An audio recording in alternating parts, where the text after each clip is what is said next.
দেশে স্টার্লিং আসার আগে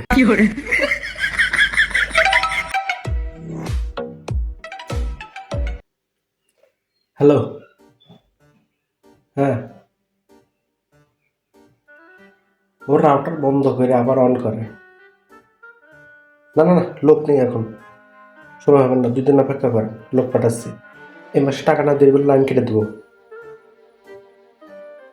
আর কিছুদিন আগে দিয়েছেন তো, এটা আগের মাসেরটা, এই মাসেরটা দিতে হবে।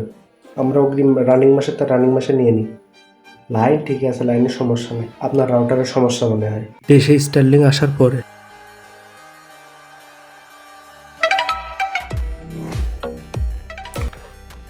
হ্যালো।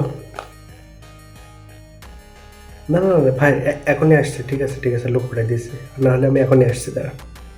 আমার বিল দিতে ফোন দিইনি তো, এমনি লাইন ঠিক আছে কিনা তাই শোনা জানি ফোন দিলাম। আর টাকাটা তো বড় বিষয় না, টাকা আপনি বছরে দিয়ে নেন, বছর পরে দিয়ে নেন, কোনো সমস্যা নেই।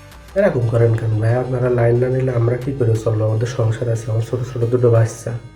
হ্যাঁ ভাই, চেক করছি। আর রাউটারের সমস্যা নেই, আমি রাউটার চেঞ্জ করে দেবো, সমস্যা নেই, টাকা লাগবে না।